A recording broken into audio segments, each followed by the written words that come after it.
ಕಾರ್ಕಳ ಬಜಗೋಳಿಯ ಶ್ಯಾಮರಾಯ ಆಚಾರ್ಯ ಮತ್ತು ಲಲಿತಾ ಆಚಾರ್ಯ ದಂಪತಿಯ ಪುತ್ರನಾದ ಸುರೇಂದ್ರ ಆಚಾರ್ಯ ತನ್ನ ಹವ್ಯಾಸದಿಂದಲೇ ಗಿನ್ನಿಸ್ ದಾಖಲೆ ನಿರ್ಮಿಸಿ ಕಾರ್ಕಳಕ್ಕೆ ಹೆಸರು ತಂದುಕೊಟ್ಟಿದ್ದಾರೆ.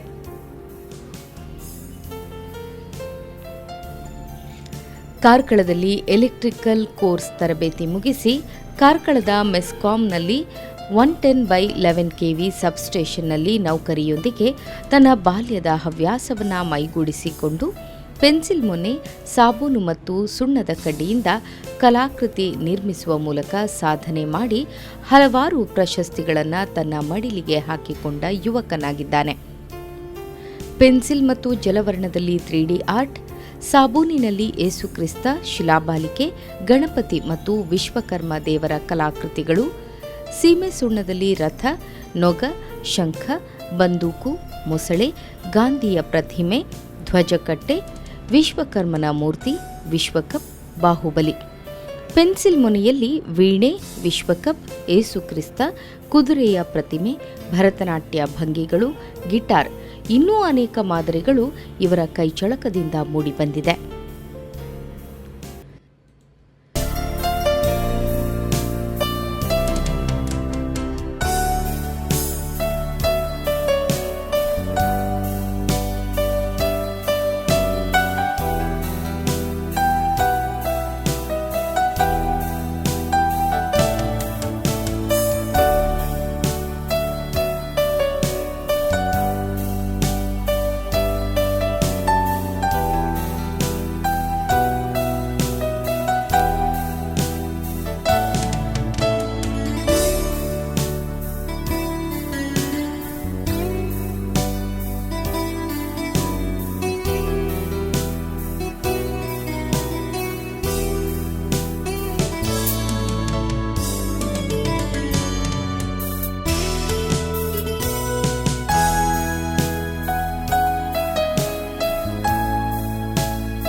ಈ ಕಲೆಯ ಒಂದು ವಿಷಯಕ್ಕೆ ಸಂಬಂಧಪಟ್ಟಂತೆ ನಮ್ಮ ಮನೆಯಲ್ಲಿ ಈ ಹಿಂದೆ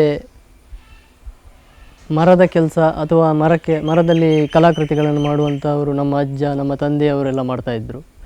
ಆದರೆ ನನಗೆ ಮಾತ್ರ ಮುಂದೆ ಈ ಮರದಲ್ಲಿ ಆಸಕ್ತಿ ಇತ್ತು, ಆದರೆ ಅದು ಆರೋಗ್ಯದ ದೃಷ್ಟಿಯಿಂದ ನನಗೆ ಅದು ಆಗಲಿಲ್ಲ ಮುಂದುವರಿಸ್ಕೊಂಡು ಹೋಗಲಿಕ್ಕೆ. ನನಗೆ ಮಾತ್ರ ಬಾಲ್ಯದಿಂದಲೂ ಈ ಚಿತ್ರಕಲೆಯಲ್ಲಿ ಮತ್ತು ಈ ಕಲಾಕೃತಿಗಳನ್ನು ಬೇರೆ ಬೇರೆ ಒಂದು ಹೊಸ ರೂಪ ಕೊಡುವಂಥದ್ದು, ಹೊಸ ವಿಧಾನಗಳಲ್ಲಿ ಮಾಡುವಂಥದ್ದು ನನಗೆ ಹವ್ಯಾಸವಾಗಿ ಬೆಳೆದಿತ್ತು. ಹಾಗೆ ನಾನು ಈ ಒಂದು ಪೆನ್ಸಿಲ್ ಲೆಡ್ಡನ್ನು ಆಯ್ಕೆ ಮಾಡಿಕೊಂಡು ಅದರಲ್ಲಿ ಯಾವುದಾದ್ರೂ ಒಂದು ಹೊಸ ರೀತಿಯ ಕಲೆಯನ್ನು ಮಾಡುವಂಥ ಪ್ರಯತ್ನವನ್ನು ಮಾಡಿದಾಗ ಅದು ಮುಂದಕ್ಕೆ ಒಂದು ಯಶಸ್ವಿ ಆಯಿತು. ಈಗ ನನಗೆ ಈ ಒಂದು ಮೈಕ್ರೋ ಪೆನ್ಸಿಲ್ ಲೆಡ್ಡಲ್ಲೇ ನನಗೆ ಹೆಚ್ಚಿನ ಆಸಕ್ತಿ ಮತ್ತು ಹೆಚ್ಚಿನ ಕಲಾಕೃತಿಗಳನ್ನು ಮಾಡ್ತಾ ಇದ್ದೇನೆ. ಬಾಲ್ಯದಿಂದಲೂ ಎಲ್ಲ ಚಿತ್ರಕಲೆಯಲ್ಲೂ ಆಸಕ್ತಿ ಇತ್ತು, ಆದರೆ ಮುಂದೆ ಬರ್ತಾ ನನಗೆ ಈ ಪೇಂಟಿಂಗ್ ಆಗಲಿ ಅಥವಾ ಪೆನ್ಸಿಲಲ್ಲಿ ಸ್ಕೆಚ್ ಮಾಡುವಂಥದ್ದಾಗಲಿ ಅದು ಸಾಮಾನ್ಯವಾಗಿ ಎಲ್ಲರೂ ಅತಿ ಹೆಚ್ಚಿನ ಸಂಖ್ಯೆಯಲ್ಲಿ ಮಾಡ್ತಾರೆ, ಅದರ ಬಗ್ಗೆ ಗೌರವ ಕೂಡ ಇದೆ.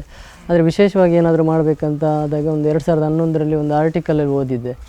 ಚಾಕ್ ಪೀಸಲ್ಲಿ ಒಬ್ಬರು ಕಲಾವಿದರು ಮಾಡಿದ್ದನ್ನು ನಾನು ನೋಡಿದಾಗ ನನಗೆ ಕೂಡ ಈ ಥರ ಹೊಸ ಏನಾದರೂ ವಿಷಯವನ್ನು ಆಯ್ಕೆ ಮಾಡಿಕೊಂಡು ಕಲೆಯನ್ನು ಮಾಡಬೇಕಂತ ಆದಾಗ ನನಗೆ ಪೆನ್ಸಿಲ್ ಲೆಡ್ ನೆನಪಿಗೆ ಬಂತು. ಹಾಗಾಗಿ ಆ ಲೆಡ್ಡನ್ನು ನಾನು ಆಯ್ಕೆ ಮಾಡಿಕೊಂಡು ಅದರಲ್ಲಿ ಕಲಾಕೃತಿಗಳನ್ನು ಮಾಡಲಿಕ್ಕೆ ಪ್ರಯತ್ನ ಮಾಡಿದೆ. ಮತ್ತು ಬೇರೆ ಚಾಕ್ ಪೀಸ್, ಆಮೇಲೆ ಸೋಪಲ್ಲಿ ಮಾಡುವಂಥದ್ದು, ವ್ಯಾಕ್ಸ್ ಆರ್ಟ್, ಈ ಥರ ಕೂಡ ಬೇರೆ ಬೇರೆ ಹವ್ಯಾಸಗಳು ನನಗಿದೆ. ಸುರೇಂದ್ರ ಆಚಾರ್ಯ ಆತ್ಮೀಯ ಗೆಳೆಯರಲ್ಲಿ ಒಬ್ಬರಾದ ಸಮಾಜ ಸೇವಕ, ಬಡವರ ಬಂಧು ಸಂದೀಪ್ ಆರ್ಬಿ ಇವರ ಬಗ್ಗೆ ಈ ರೀತಿ ಹೇಳುತ್ತಾರೆ. ಈ ಮೈಕ್ರೋ ಪೆನ್ಸಿಲ್ ಆರ್ಟ್ ಅಂತ ಏನಿದೆ, ಸೊ ಈ ಒಂದು ಕಲೆ ಆ್ಯಕ್ಚುಲಿ ನಮ್ಮ ದೇಶದಲ್ಲಿ ಕೆಲವೇ ಜನ, ಅಂದರೆ ಲಕ್ಷಕ್ಕೆ ಒಬ್ಬರು ಅಂತೇಳಿ ಹೇಳ್ಬೋದು. ಯಾಕಂದರೆ ಬೇರೆ ಬೇರೆ ರೀತಿಯ ಆರ್ಟ್ ಬಿಡಿಸುವವರು ತುಂಬ ಜನ ಇದ್ದಾರೆ. ಬಟ್ ಈ ಒಂದು ಲೆಡ್ಡಲ್ಲಿ, ಪೆನ್ಸಿಲಲ್ಲಿ ಈ ಒಂದು ಏನು ಹೇಳ್ತಾರೆ, ಆ ಒಂದು ಚಿತ್ರಕಲೆ ಇರ್ಬೋದು, ಅಂದರೆ ಆ ಒಂದು ಮೂರ್ತಿ ಮಾಡುವಂಥದ್ದು ಇದು ಸಣ್ಣ ವಿಚಾರ ಅಲ್ಲ. ಈ ಒಂದು ಅಷ್ಟು ತಾಳ್ಮೆ, ಏಕಾಗ್ರತೆ ಈ ಒಂದು ಪೆನ್ಸಿಲ್ನ ಒಂದು ಆ ಒಂದು ಇದರಲ್ಲಿ ಮಾಡಬೇಕಾದ್ರೆ ಅಷ್ಟು ತಾಳ್ಮೆ ಬೇಕಾಗ್ತದೆ. ಸೊ ನನ್ನ ಒಂದು ಮಿತ್ರರಾಗಿರುವಂಥ ಸುರೇಂದ್ರ ಆಚಾರ್ಯ ನೂರಲ್ ಬೆಟ್, ಸೊ ಇವರು ಈ ಒಂದು ಕಲೆಯ ಬಗ್ಗೆ ಕಳೆದ ಕೆಲವು ವರ್ಷಗಳಿಂದ ಆಕರ್ಷಿತರಾಗಿ ಇದರ ಬಗ್ಗೆ ಇಂಟರ್ನೆಟ್ಟಲ್ಲಿ ಅಥವಾ ಬೇರೆ ಬೇರೆ ಇದರಲ್ಲಿ ಹುಡುಕಾಡಿ, ಸೊ ಬೇರೆ ಬೇರೆ ದೇಶದವರೊಟ್ಟಿಗೆ ಇಂಟರ್ನೆಟ್ಟಲ್ಲಿ ಅವರು ಮಾತಾಡುತ್ತಾ ಅದರ ಕಮ್ಯುನಿಕೇಷನ್ ಮಾಡ್ತಾ, ಸೊ ಈ ಒಂದು ಕಲೆಯ ಬಗ್ಗೆ ಅವರ ಆಸಕ್ತಿಯನ್ನು ಬೆಳೆಸಿ ಈ ಒಂದು ಪೆನ್ಸಿಲ್ ಆರ್ಟ್ ಇದರಲ್ಲಿ ಇವತ್ತು ಅವರೊಂದು ನಮ್ಮ ದೇಶದಲ್ಲಿ ಬೇರೆಯೇ ಮಟ್ಟದಲ್ಲಿ ಅವರು ನಿಂತಿದ್ದಾರೆ. ಸೊ ಅಷ್ಟು ಮಾತ್ರ ಅಲ್ಲ, ಪಾಕಿಸ್ತಾನದ ಒಬ್ಬ ಪೆನ್ಸಿಲ್ ಆರ್ಟ್ ಕಲಾವಿದನನ್ನು ಇವರು ಅವರ ಒಂದು ಏನು ರೆಕಾರ್ಡ್ ಇದೆ ಅದನ್ನು ಕೂಡ ಬ್ರೇಕ್ ಮಾಡಿದಂಥ ಒಬ್ಬ ಅದ್ಭುತ ಕಲಾವಿದ. ಸೊ ಇತ್ತೀಚೆಗೆ ಅವರಿಗೆ ಅಂತ ಹೇಳಿದರೆ ಈ ಗಿನ್ನಿಸ್ ರೆಕಾರ್ಡ್ ಕೂಡ ಆಗಿರುವಂಥದ್ದು. ಇದು ಸಾಮಾನ್ಯ ವಿಚಾರ ಅಲ್ಲ ಈ ಗಿನ್ನಿಸ್ ರೆಕಾರ್ಡ್ ಮಾಡುವಂಥದ್ದು. ಸೊ ಈ ಒಂದು ಕಲಾವಿದನಿಗೆ ಏನಂತ ಹೇಳಿದರೆ ಎಲ್ಲರ ಪ್ರೋತ್ಸಾಹ, ಅಂದರೆ ನಮ್ಮ ಸರ್ಕಾರ ಇರ್ಬೋದು, ನಮ್ಮ ಕೇಂದ್ರ ಸರ್ಕಾರ, ನಮ್ಮ ರಾಜ್ಯ ಸರ್ಕಾರ ಈ ಪ್ರೋತ್ಸಾಹ ನೀಡಿದಲ್ಲಿ ಈ ಒಂದು ಕಲಾವಿದ ನಮ್ಮ ದೇಶದ ಹೆಸರನ್ನು ಜಗತ್ತಿನಲ್ಲಿ ಇನ್ನೂ ಎತ್ತರಕ್ಕೆ ಕೊಂಡೋಗಲಿಕ್ಕೆ ಸಾಧ್ಯತೆ ಇದೆ ಅಂತೇಳಿ ನನ್ನ ಒಂದು ಭಾವನೆ. ಸೊ ಹಾಗಾಗಿ ಎಲ್ಲರೂ ಕಲಾಪ್ರೇಮಿಗಳು ಇವರಿಗೆ ಆದಷ್ಟು ಸಹಕಾರ ನೀಡಿ ಈ ಗ್ರಾಮೀಣ ಅಚ್ಚ ಪ್ರತಿಭೆಯನ್ನು ಪ್ರೋತ್ಸಾಹಿಸಬೇಕು. ಮುಂದಿನ ದಿನಗಳಲ್ಲಿ ಈ ಒಂದು ಈ ಪ್ರತಿಭೆಯಿಂದ ಸ್ಫೂರ್ತಿ ಪಡೆದು ಇನ್ನಷ್ಟು ಕಲಾವಿದರು ಇವರ ಒಂದು ತರಬೇತಿಯಿಂದ ಬರುವಂತಾಗಲಿ ಈ ಪೆನ್ಸಿಲ್ ಆರ್ಟಲ್ಲಿ ಅಂತ ಹೇಳ್ತಾ ನನ್ನ 2 ಮಾತನ್ನು ಮುಗಿಸ್ತೇನೆ. ಧನ್ಯವಾದಗಳು.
ಹೀಗೆ ಈ ಕಲಾಕ್ಷೇತ್ರದಲ್ಲಿ ಮುಂದೆ ಏನಾದರೂ ಒಂದು ಮಾಡಬೇಕು, ಏನಾದರೂ ಒಂದು ಸಾಧನೆ ಮಾಡಬೇಕಂತ ನನ್ನ ಮನಸ್ಸಲ್ಲಿ ಬಾಲ್ಯದಿಂದಲೂ ಇತ್ತು.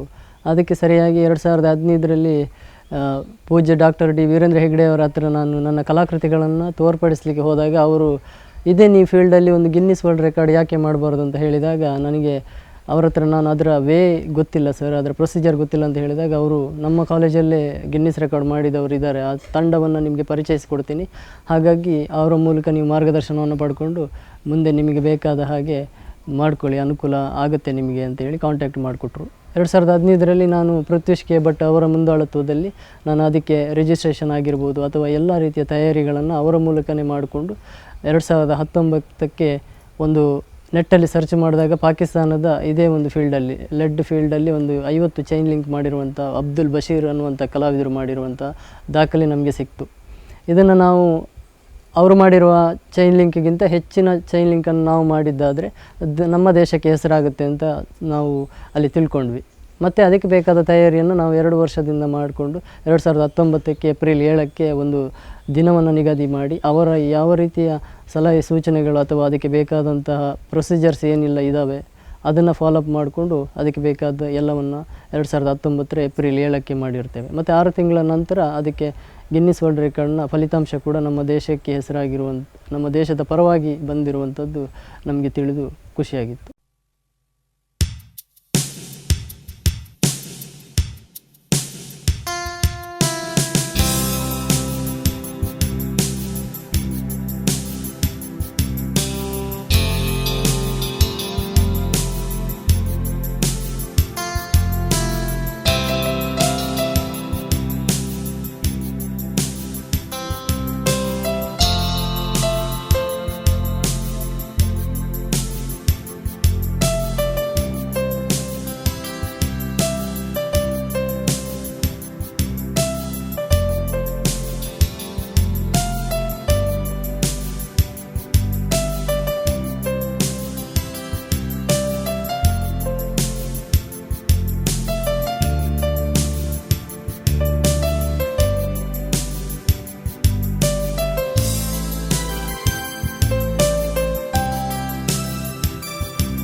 ಹೀಗೆ ನಾನು 2008ರಿಂದ ನಾನು ಕಾರ್ಕಳದ ಒಂದು ಮೆಸ್ಕಾಂನವರ ಸಬ್ಸ್ಟೇಷನಲ್ಲಿ ಕೆಲಸ ಮಾಡ್ತಾಯಿದ್ದೀನಿ. ಇದು ಒಂದು ಪಾಳಿ ವೃತ್ತಿ ತಾತ್ಕಾಲಿಕ ನೆಲೆಯಲ್ಲಿ ಮಾಡ್ತಾ ಇರೋದ್ರಿಂದ ಇಲ್ಲಿ ಶಿಫ್ಟ್ ಇರೋದ್ರಿಂದ ನಾನು ನೈಟ್ ಶಿಫ್ಟ್ ಆದಮೇಲೆ 1-2 ದಿನ ರಜೆ ಈ ರೀತಿ ಇರೋದ್ರಿಂದ ಈ ರಜೆಯ ಹೆಚ್ಚಿನ ಅವಧಿಗಳನ್ನು ನಾನು ಕಲಾಕ್ಷೇತ್ರಗಳಲ್ಲಿ ತೊಡಗಿಸ್ಕೊಳ್ಳೋದ್ರಿಂದ ನನಗೆ ಅದೊಂದು ಅನುಕೂಲವಾಗಿದೆ ಈ ಒಂದು ವಾತಾವರಣ.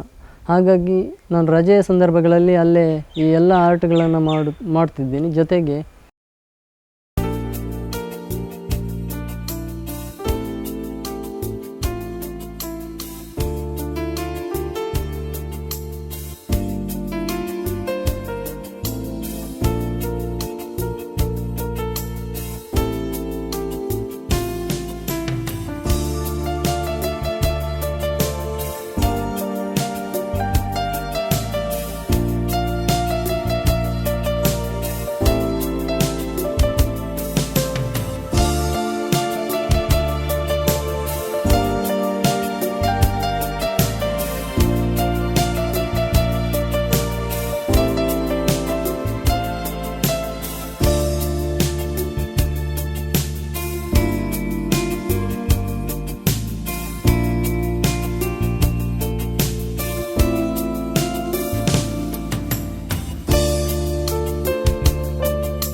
ಈ ಕಲಾಕೃತಿಗಳನ್ನು ಮಾಡುವಲ್ಲೂ ಕೂಡ ಅಷ್ಟೇ, ಬೇರೆ ನಾವು ಚಿತ್ರ ಬರೆಯುವುದಾಗಲಿ ಅಥವಾ ಇತರ ಯಾವುದೇ ರೀತಿಯ ಕಲೆಯನ್ನು ಮಾಡುವುದಲ್ಲಿ ನಮಗೆ ಬ್ರಷ್, ಕಲರ್ಸ್, ಪೆನ್ಸಿಲ್, ಸ್ಕೆಚ್ ಮಾಡೋದಾದರೆ ಪೇಪರ್ ಇದೆಲ್ಲ ಇದ್ದರೆ ಸಾಕಾಗುತ್ತೆ. ಬಟ್ ಈ ಮೈಕ್ರೋ ಆರ್ಟ್ ಮಾಡಬೇಕಾದ್ರೆ ಕೆಲವೊಂದು ಸಲಕರಣೆಗಳು ವಿಶೇಷವಾದ್ದೇ ಬೇಕಾಗುತ್ತೆ.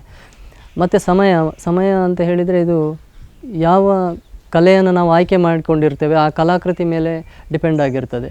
ಈಗ ಉದಾಹರಣೆಗೆ ಭಾಳ ಸರಳವಾಗಿರುವಂಥದ್ದು ಈ ಜೀಸಸ್ನ ಕ್ರಾಸ್ ಇರ್ಬೋದು, ಅಥವಾ ಒಂದು ಅದೇ ರೀತಿಯ ಸರಳವಾಗಿರುವ ಕಲಾಕೃತಿ ಆಗಿದ್ದರೆ ನಾನು ನಿರಂತರವಾಗಿ ಒಂದು 2 ಗಂಟೆಯಲ್ಲಿ ಕಲಾಕೃತಿಗಳನ್ನು ಮಾಡ್ಬೋದು. ಆದರೆ ಯಾವುದೇ ರೀತಿಯ ಡ್ಯಾಮೇಜ್ ಆಗದೇ ಇದ್ದರೆ ಒಂದು 2 ಗಂಟೆಯಲ್ಲಿ ಕಂಪ್ಲೀಟ್ ಮಾಡ್ಬೋದು. ಮತ್ತು ಕೆಲವೊಂದು ಅದು ಪಾಸಿಂಗ್ ಮಾಡುವಂಥದ್ದು ಅಥವಾ ಚೈನ್ ಲಿಂಕ್ನಂಥ ಕಠಿಣವಾದ ಕಲಾಕೃತಿ ಮಾಡಬೇಕಾದ್ರೆ ಅದು ನಿಖರವಾಗಿ ಇಷ್ಟೇ ಗಂಟೆಗಳಲ್ಲಿ ಮಾಡಲಿಕ್ಕೆ ಆಗ್ತದೆ ಅಂತ ಹೇಳಲಿಕ್ಕೆ ಆಗೋದಿಲ್ಲ.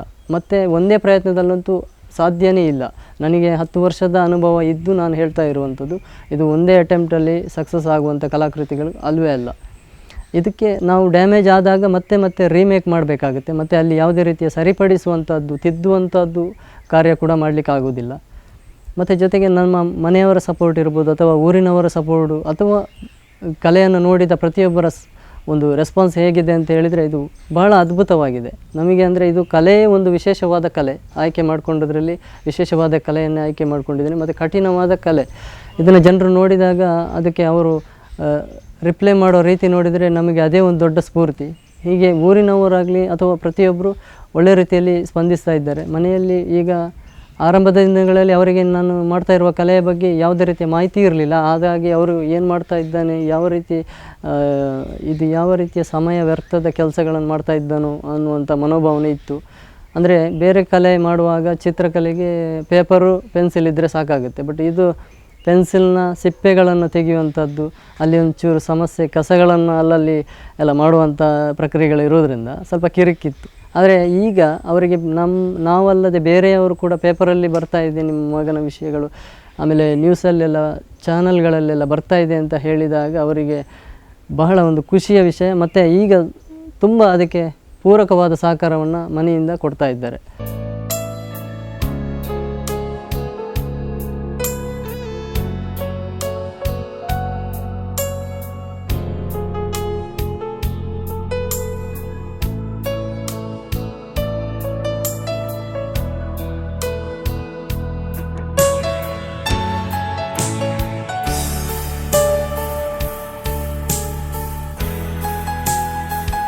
ಗಿನ್ನಿಸ್ ದಾಖಲೆಗಾಗಿ ಪೆನ್ಸಿಲ್ ಲೆಡ್ ಅನ್ನು ಆಯ್ಕೆ ಮಾಡಿಕೊಂಡ ಸುರೇಂದ್ರ ಆಚಾರ್ಯ ಪಾಕಿಸ್ತಾನದ ಹೆಸರಿನಲ್ಲಿದ್ದ 50 ಚೈನ್ ಲಿಂಕ್ನ ಹಳೆಯ ದಾಖಲೆಯನ್ನು ಮುರಿದು 2019 ಏಪ್ರಿಲ್ 7ರಂದು 58 ಪೆನ್ಸಿಲ್ ಲೆಡ್ ಲಿಂಕ್ ಅನ್ನು ಮಾಡುವ ಮೂಲಕ ಗಿನ್ನಿಸ್ ದಾಖಲೆಯನ್ನು ಮಾಡಿದ್ದಾರೆ. ಈ ದಾಖಲೆಯನ್ನು ಕಾರ್ಕಳದ ಅನಂತ ಶಯನದ ರೋಟರಿ ಬಾಲಭವನದಲ್ಲಿ ಮಾಡಿದ ಕೀರ್ತಿ ಇವರದು. 7 ಗಂಟೆ ಅವಧಿಯಲ್ಲಿ ಈ ಗಿನ್ನಿಸ್ ದಾಖಲೆ ಮುಡಿಗೇರಿಸಿಕೊಂಡ ಯುವಕ ಸುರೇಂದ್ರ ಆಚಾರ್ಯ. ಪೆನ್ಸಿಲ್ ಲೆಡ್ನಲ್ಲಿ ಈ ದಾಖಲೆ ಮಾಡಿದ ಸುರೇಂದ್ರ ಆಚಾರ್ಯ ಅವರ ತಾಳ್ಮೆಯನ್ನ ನೀವೇ ಪರೀಕ್ಷಿಸಿ. ತಾಳ್ಮೆಯೊಂದಿಗೆ ಸೂಕ್ಷ್ಮತೆಯನ್ನು ಮೈಗೂಡಿಸಿಕೊಂಡ ಸುರೇಂದ್ರ ಆಚಾರ್ಯ ಕೈಚಳಕ ಮೆಚ್ಚುವಂತಹದ್ದು. ಬಾಲ್ಯದಿಂದ ಚಿತ್ರಕಲೆಯನ್ನ ಮೈಗೂಡಿಸಿಕೊಂಡ ಹವ್ಯಾಸದಿಂದ ಇಂದು ಸಮಾಜ ವಿಶೇಷ ಗೌರವಾರ್ಪಣೆ ಮತ್ತು ಸನ್ಮಾನಕ್ಕೆ ಪಾತ್ರರಾಗಿದ್ದಾರೆ. ಮನೆ ತುಂಬ ಸ್ಮರಣಿಕೆ, ಸನ್ಮಾನ ಪತ್ರಗಳನ್ನು ಕಾಣಬಹುದಾಗಿದೆ. ಡಾಕ್ಟರ್ ವೀರೇಂದ್ರ ಹೆಗ್ಗಡೆಯವರ ಬೇಡಿಕೆಯಂತೆ ಕೆಲವು ಕಲಾಕೃತಿಗಳನ್ನು ಧರ್ಮಸ್ಥಳದ ಮಂಜುಷಾ ವಸ್ತು ಸಂಗ್ರಹಾಲಯಕ್ಕೆ ನೀಡಿದ್ದಾರೆ. ರಾಷ್ಟ್ರ, ಅಂತಾರಾಷ್ಟ್ರೀಯ ಮಟ್ಟದಲ್ಲಿ ಚಿತ್ರಕಲೆ ದಂತಕಥೆಯಾಗಿರುವ ವಿಲಾಸ್ ಕುಮಾರ್ ಅವರು ಕಲಾಕೃತಿಯನ್ನ ಮೆಚ್ಚಿರುವುದೇ ಸುರೇಂದ್ರ ಆಚಾರ್ಯ ಆತ್ಮಬಲವನ್ನು ವೃದ್ಧಿಸಿದೆ. ಅಂತಾರಾಷ್ಟ್ರೀಯ ಕ್ರೀಡಾಪಟು ಸುನಿಲ್ ಕೂಡ ಮೆಚ್ಚುಗೆಯನ್ನ ವ್ಯಕ್ತಪಡಿಸಿದ್ದಾರೆ. ಸುರೇಂದ್ರ ಆಚಾರ್ಯ ಕಲಾಕೃತಿಗಳು ಅಂತರ್ಜಾಲದ ಮುಖಾಂತರ ಮೆಚ್ಚುಗೆಗೆ ಪಾತ್ರವಾಗಿದೆ. ವಿಶ್ವಕಪ್ ಸಂದರ್ಭದಲ್ಲಿ ವಿಶ್ವಕಪ್ ಟ್ರೋಫಿಯ ಕಲಾಕೃತಿಯನ್ನು ರಚಿಸಿ ಎಲ್ಲರ ಗಮನ ಸೆಳೆದಿದ್ದಾರೆ. ದಿನದಿಂದ ದಿನಕ್ಕೆ ವಿವಿಧ ಕಲಾಕೃತಿಯನ್ನು ರಚಿಸುವ ಆಚಾರ್ಯ ತನ್ನ ಉದ್ಯೋಗದ ಬಗ್ಗೆ ಈ ರೀತಿ ಹೇಳುತ್ತಾರೆ. ವೃತ್ತಿಯ ಜೊತೆಗೆ ಇದನ್ನು ಮಾಡ್ತಾ ಇದ್ದೇನೆ, ಅಂದರೆ ಫ್ರೀ ಟೈಮಲ್ಲಿ ಮಾತ್ರ. ಆದರೆ ನಾನು ಡ್ಯೂಟಿಯಲ್ಲಿದ್ದಾಗ ನನಗೆ ಹೆಚ್ಚಿನ ಒಂದು ಗಮನವನ್ನು ಈ ಕಲಾಕೃತಿ ಮಾಡುವಲ್ಲಿ ನನಗೆ ಕೊಡಲಿಕ್ಕೆ ಆಗೋದಿಲ್ಲ. ಯಾಕೆಂತ ಹೇಳಿದರೆ ನಮ್ಮ ವೃತ್ತಿಯೇ ಆ ರೀತಿ ಇದೆ. ಸಬ್ಸ್ಟೇಷನಲ್ಲಿ ಅಂದರೆ ಅದೊಂದು ಕಂಟ್ರೋಲ್ ರೂಮ್. ಬೇರೆಯವ್ರ ಕೆಲಸ ಮಾಡುವಾಗ ನಾವು ವಿದ್ಯುತ್ತನ್ನು ನಿಯಂತ್ರಿಸುವಂಥ ಕೆಲಸ ನಮ್ಮದಾಗಿರ್ತದೆ. ಹಾಗಾಗಿ ಅಷ್ಟು ಹೆಚ್ಚಿನ ಜವಾಬ್ದಾರಿಯುತ ಕೆಲಸ ಆಗಿರೋದ್ರಿಂದ ಕೆಲಸದ ಸಂದರ್ಭದಲ್ಲಿ ಕಲೆಗೆ ನಾವು ಗಮನ ಹರಿಸುವ ಹಾಗಿರಲಿಲ್ಲ. ಹಾಗಾಗಿ ನಾನು ನನ್ನ ಡ್ಯೂಟಿ ಆದ ನಂತರ ರಜೆಯನ್ನು ಮಾತ್ರ ಇದಕ್ಕೆ ಪರಿಪೂರ್ಣವಾಗಿ ಬಳಸ್ಕೊಳ್ತಾ ಇದ್ದೀನಿ. 2008ರಿಂದ ನಾನು ಕಾರ್ಕಳದ ಮೆಸ್ಕಾಂ ಸಬ್ಸ್ಟೇಷನಲ್ಲಿ ಕೆಲಸ ಮಾಡ್ತಿದ್ದು ಸುಮಾರು 12 ವರ್ಷಗಳ ಕಾಲ ತಾತ್ಕಾಲಿಕ ನೆಲೆಯಲ್ಲೇ ಕೆಲಸ ಮಾಡ್ತಾ ಇದ್ದೀನಿ. ಅದು ಕೂಡ ಭಾಳ ಕನಿಷ್ಠ ವೇತನಕ್ಕಿಂತಲೂ ಕಡಿಮೆ ಸಂಬಳಕ್ಕೆ ನಾನು ಇಲ್ಲಿ ಕೆಲಸಕ್ಕಿರೋದು. ಇಲ್ಲಿ ಭಾಳ ಮುಖ್ಯವಾಗಿ ಮತ್ತು ಭಾಳ ಬೇಜಾರಿನ ಸಂಗತಿ ಅಂತ ಹೇಳಿದರೆ, ವೃತ್ತಿಯ ಜೊತೆಗೆ ಈ ಪ್ರವೃತ್ತಿಯನ್ನು ಬೆಳೆಸ್ಕೊಂಡು ದೇಶಕ್ಕೊಂದು ಏನಾದರೂ ಒಂದು ಹೆಸರು ಮಾಡಬೇಕು ಅನ್ನೋ ಒಂದು ಮನಸ್ಸಲ್ಲಿ ದೃಢ ನಿರ್ಧಾರ ಇತ್ತು. ಅದನ್ನು ನಾನು ಅನೇಕರ ಅಂದರೆ ಸರ್ಕಾರ ಅಲ್ಲದೆ ಸಾರ್ವಜನಿಕರ ಅಥವಾ ಸರ್ವಧರ್ಮದವರ ಸಹಕಾರದಿಂದ ನನಗೆ ನನ್ನ ಮನಸ್ಸಿನಲ್ಲಿರುವಂಥ ಒಂದು ಉದ್ದೇಶವನ್ನು ಈಡೇರಿಸಿಕೊಳ್ಳಿಕ್ಕೆ ಸಾಧ್ಯ ಆಯಿತು. ಆದರೆ ಈಗ ಬೇಜಾರಿನ ಸಂಗತಿ ಅಂತ ಹೇಳ್ಬೋದು. ಯಾಕೆಂತ ಹೇಳಿದರೆ ನನಗೆ ಬೇರೆ ಯಾವುದೇ ರೀತಿಯ ನಿರೀಕ್ಷೆಗಳಿಲ್ಲ. ಸರ್ಕಾರದಿಂದ ಹಣ ಆಗಲಿ ಅಥವಾ ಇದರ ಪ್ರಶಸ್ತಿ ಪುರಸ್ಕಾರಗಳಲ್ಲಿ ಅದೆಲ್ಲ ನಿರೀಕ್ಷೆ ಖಂಡಿತ ಇಲ್ಲ. ನನ್ನ ನಿರೀಕ್ಷೆ ಅಥವಾ ನನ್ನ ಒಂದು ಬೇಡಿಕೆ ಒಂದೇ. ನಾನು 12 ವರ್ಷದಿಂದ ಮಾಡ್ತಾ ಇದ್ದಂಥ ಒಂದು ತಾತ್ಕಾಲಿಕ ನೆಲೆಯಲ್ಲಿ ಮಾಡ್ತಾ ಇರುವ ಉದ್ಯೋಗಕ್ಕೆ ಒಂದು ಭದ್ರತೆಯನ್ನು ಸರ್ಕಾರ ಒದಗಿಸಿಕೊಡಬೇಕು, ಜೀವನಕ್ಕೊಂದು ದಾರಿ ಮಾಡಿಕೊಡಬೇಕು ಅನ್ನುವಂಥದ್ದು ಮಾತ್ರ ನನ್ನ ಒಂದು ಬೇಡಿಕೆ ಆಗಿದೆ. ದಯವಿಟ್ಟು ಇದಕ್ಕೆ ಸಂಬಂಧಪಟ್ಟವರು ಮತ್ತು ನನ್ನ ಎಲ್ಲ ಕಲಾಭಿಮಾನಿಗಳಿರ್ಬೋದು, ಎಲ್ಲರೂ ಇದಕ್ಕೆ ಒಂದು ಸ್ಪಂದಿಸಬೇಕು ಅಂತ ಕೂಡ ನಾನು ಈ ಮೂಲಕ ನಿಮ್ಮೆಲ್ಲರಲ್ಲಿ ನಾನು ರಿಕ್ವೆಸ್ಟ್ ಮಾಡ್ತಾ ಇದ್ದೇನೆ. ಸುರೇಂದ್ರ ಆಚಾರ್ಯ ಇನ್ನೂ ಹೆಚ್ಚು ಗಿನ್ನಿಸ್ ದಾಖಲೆ ಮಾಡುವುದರೊಂದಿಗೆ ವಿವಿಧ ಕಲಾಕೃತಿ ಇವರ ಕೈಚಳಕದಿಂದ ಮೂಡಿಬರಲಿ. ವಿವಿಧ ಕಲಾಕೃತಿಗಳೊಂದಿಗೆ ರಾಷ್ಟ್ರದಲ್ಲಿ ಮನೆ ಮಾತಾಗುವುದರ ಜೊತೆಗೆ ರಾಷ್ಟ್ರಕ್ಕೆ, ರಾಜ್ಯಕ್ಕೆ, ಕಾರ್ಕಳಕ್ಕೆ ಕೀರ್ತಿ ತರಲಿ ಎಂಬುದೇ ನಮ್ಮ ಟಿವಿಯ ಹಾರೈಕೆ.